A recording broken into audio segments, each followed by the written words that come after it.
বিসমিল্লাহির রহমানির রহিম। সুপ্রিয় শিক্ষার্থীবৃন্দ, আসসালামু আলাইকুম। আজকে আমি আলোচনা করব গণিত বিষয় নিয়ে, ষষ্ঠ শ্রেণীর। তো এটা আমার গণিতের প্রথম ক্লাস। আলোচনা করব কি প্রথম অধ্যায়, স্বাভাবিক সংখ্যা ও ভগ্নাংশ। তো স্বাভাবিক সংখ্যা ও ভগ্নাংশে কী আছে আমরা দেখে নেই। প্রাচীন মানুষ বিভিন্ন বস্তু বা জিনিস গণনা করতে গিয়ে প্রথম সংখ্যার ধারণা পেয়েছিল। প্রথম দিকে কম সংখ্যক বস্তু গুনতে হতো, কিন্তু সভ্যতার বিকাশের সাথে সাথে বেশি সংখ্যক জিনিস হিসেবের প্রয়োজন দেখা দেয়। সেখান থেকেই নানা রকম প্রতীক ও পদ্ধতির মাধ্যমে মানুষ গণনা আরও সহজ ও কার্যকর উপায় খুঁজে বের করে। যেহেতু এই সংখ্যাগুলো গণনার প্রয়োজনে সৃষ্টি হয়েছিল, তাই এদেরকে গণনাকারী বা স্বাভাবিক সংখ্যা বা ন্যাচারাল নাম্বার বলা হয়। যেমন 1, 2, 3, 4, 5, 6, 7, 8 ইত্যাদি। তো এর একটা সুন্দর সংজ্ঞা আছে। তো প্রাচীনকালে মানুষ বিভিন্ন বস্তু বা জিনিস গণনা করতে গিয়ে যে সংখ্যা সৃষ্টি করেছিল তাদেরকে গণনাকারী বা স্বাভাবিক সংখ্যা বা প্রাকৃতিক সংখ্যা বা ন্যাচারাল নাম্বার বলা হয়। যেমন 1, 2, 3, 4, 5, 6, 7, 8, 9, 10 যা বলতে পারো, এই সবই হচ্ছে স্বাভাবিক সংখ্যা বা প্রাকৃতিক সংখ্যা বা ন্যাচারাল নাম্বার। তো এই অধ্যায় শেষে শিক্ষার্থীরা যা জানতে পারবে, অর্থাৎ আমরা যা জানতে পারবো, অঙ্কপাতনের স্বাভাবিক সংখ্যার গঠন করতে পারবে, মানে অঙ্কপাতনের মাধ্যমে স্বাভাবিক সংখ্যার গঠন করতে পারবে। দেশীয় ও আন্তর্জাতিক রীতিতে অঙ্কপাতন করে স্বাভাবিক সংখ্যা পড়তে ও লিখতে পারবে। মৌলিক সংখ্যা, যৌগিক সংখ্যা ও সহমৌলিক সংখ্যা চিহ্নিতকরণ করতে পারবে। বিভাজ্যতা ব্যাখ্যা করতে পারবে। 2, 3, 4, 5, 9 ধারা বিভাজ্যতা যাচাই করতে পারবে। স্বাভাবিক সংখ্যা, ভগ্নাংশ, দশমিক ভগ্নাংশের লসাগু গসাগু নির্ণয় করতে পারবে। ভগ্নাংশ, দশমিক ভগ্নাংশের সরলীকরণ করে গাণিতিক সমস্যার সমাধান করতে পারবে। তো 1.1 আছে কি অঙ্কপাতন। চলো আমরা দেখি অঙ্কপাতন জিনিসটা আসলে কি। পাটিগণিতে 10টি প্রতীক দ্বারা সব সংখ্যাই প্রকাশ করা যায়। পাটিগণিতে কি আমরা 10টা প্রতীক দ্বারাই সব সংখ্যাই প্রকাশ করি। প্রতীকগুলো কি 1, 2, 3, 4, 5, 6, 7, 8, 9 ও 0। এগুলোকে অঙ্কও বলা হয়, আবার এগুলোকে এগুলো সংখ্যাও। অর্থাৎ এই যে 1 থেকে নিয়ে 9 এবং 0 পর্যন্ত এই অঙ্কগুলোকে অঙ্ক বলা হয়, পাশাপাশি সংখ্যাও বলা হয়। অর্থাৎ শূন্য ব্যতীত বাকি অঙ্কগুলো হলো কি স্বাভাবিক সংখ্যা। এদের মধ্যে প্রথম 9টি হলো সার্থক অঙ্ক এবং শেষেরটি হলো শূন্য। অর্থাৎ অঙ্ক হলো দুই প্রকার, একটা হলো সার্থক অঙ্ক আর একটা হলো সার্থক নয়। সার্থক নয় হলো শূন্য, আর 1 থেকে নিয়ে 9 পর্যন্ত এই অঙ্কগুলোকে বলা হয় সার্থক অঙ্ক। সংখ্যাগুলোর স্বকীয় বা নিজস্ব মান যথাক্রমে, এই যে 1 থেকে নিয়ে 9 পর্যন্ত এবং 0 সহ এদের নিজস্ব বা স্বকীয় মানগুলো হলো 1, 2, 3, 4, 5, 6, 7, 8, 9 ও 0। 9 অপেক্ষা বড় সব সংখ্যায় 2 বা ততোধিক অঙ্ক পাশাপাশি বসিয়ে লেখা হয়। অর্থাৎ 10 লিখলে আমরা কি করি, 1 এবং 0 দুইটি অঙ্ক পাশাপাশি লিখে কিন্তু আমরা 10 লিখি।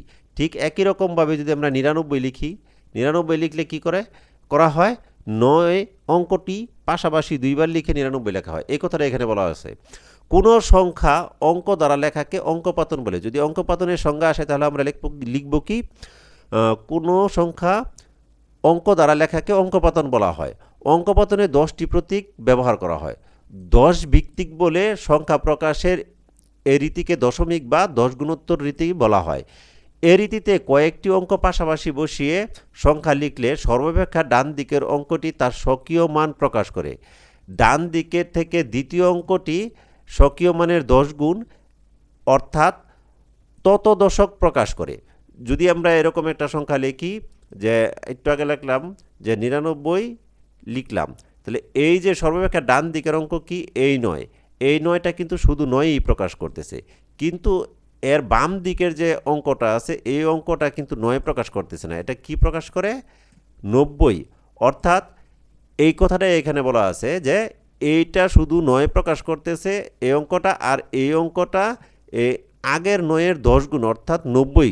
9-এর 10 দিয়ে গুণ দিলে কত হয়, 90। এই কথাটাই এই লাইনটাতে বলা আছে।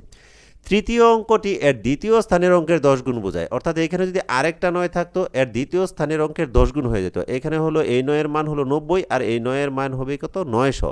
90কে 9 দ্বারা গুণ দিলে কত হয়, 900। এই জন্য এটা হলো 10 গুণোত্তর পদ্ধতি আর কি। স্বকীয় মানের 10 গুণ অর্থাৎ তত শতক প্রকাশ করে। এরূপে কোনো অঙ্ক এক এক স্থান করে বাম দিকে সরে গেলে তার মান উত্তরোত্তর 10 গুণ করে বৃদ্ধি পায়। আমরা এখানে দেখলাম যে 10 গুণ করে বৃদ্ধি পায়। লক্ষ্য করি যে কোনো সংখ্যায় ব্যবহৃত অঙ্কগুলোর মান তার অবস্থানের উপর নির্ভর করে। সংখ্যায় ব্যবহৃত অঙ্কগুলো তার অবস্থানের জন্য যে সংখ্যা প্রকাশ করে তাকে ওই অঙ্কের স্থানীয় মান বলা হয়। যেহেতু অবস্থানের উপরে তার মানটা নির্ভর করতেছে, এই জন্য এটাকে বলা হইতেছে কি স্থানীয় মান। যেমন 333 সংখ্যাটির সর্বডানে 3, এর স্থানীয় মান হলো কত 3। ডান দিক থেকে দ্বিতীয় ও তৃতীয় স্থানে 3 এর স্থানীয় মান যথাক্রমে কত 30 এবং 300। এই যে আমি এখানে বুঝাইছিলাম 999 দ্বারা। তো তাহলে দেখা যাচ্ছে যে একই অঙ্কের স্থান পরিবর্তনের ফলে স্থানীয় মানের পরিবর্তন হয়, কিন্তু তার নিজস্ব বা স্বকীয় মান একই থাকে, অর্থাৎ 3-এর মান 3ই থাকে। তো এখানে আমাদের দেখো এখানে বোঝানো হয়েছে কিভাবে, যে এই 3-এর স্থানীয় মান কত 300, এই জন্য 100 দ্বারা গুণ দেওয়া হয়েছে।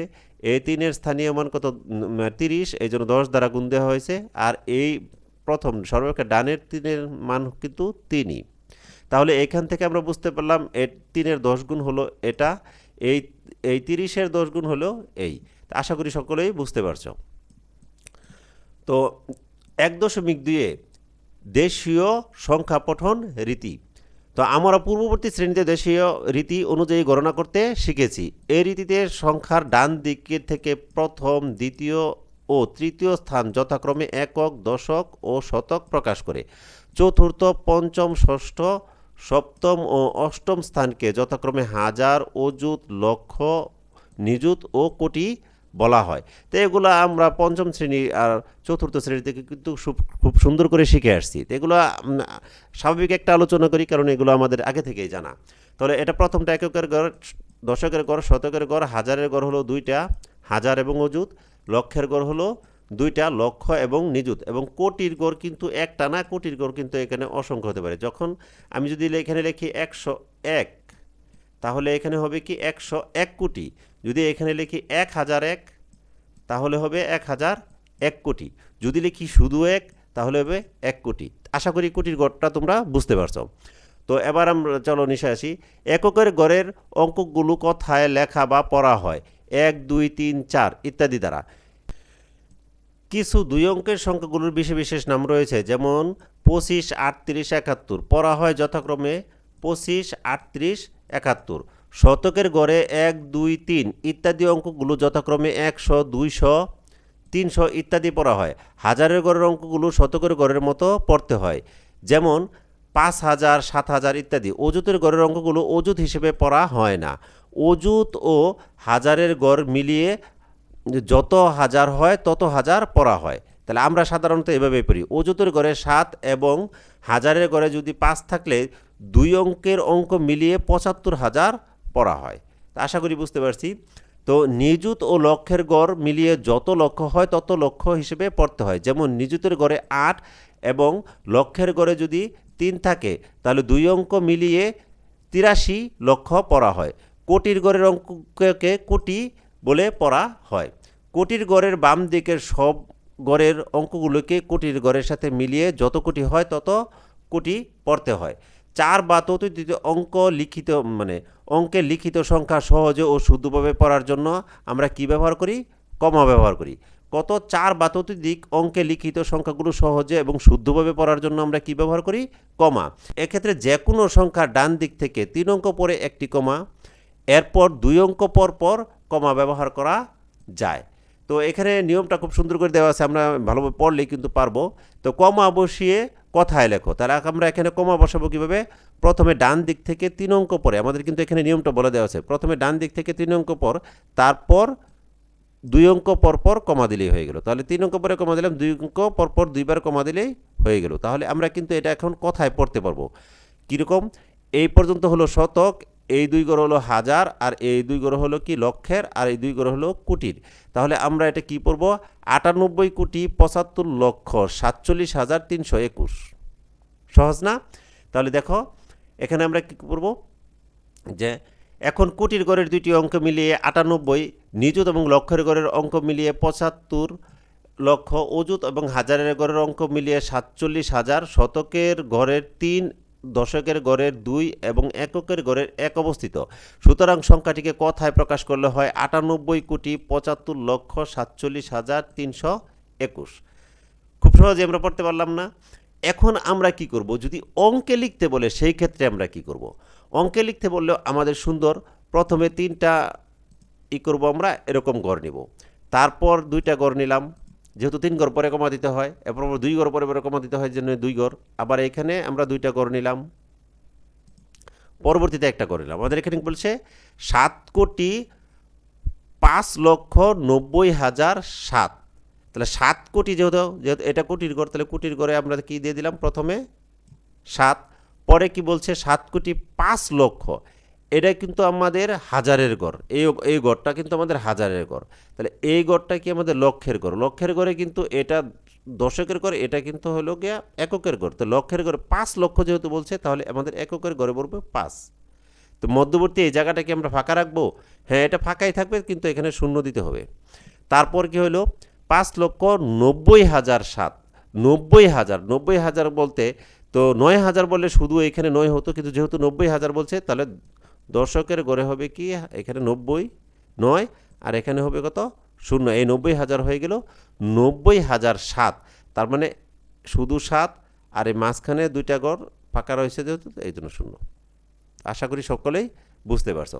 তাহলে আমাদের কি লেখাটা সহজ হয়ে গেল না? তো এই যে এখানে তো কথায় প্রকাশিত অঙ্ক পাতনের পর দেখা গেছে যে নিযুত, শতক এবং দশকের গড়ে কোনো অঙ্ক নাই, এই খালি গড়গুলো শূন্য বসিয়ে সংখ্যাটি পাওয়া যায়।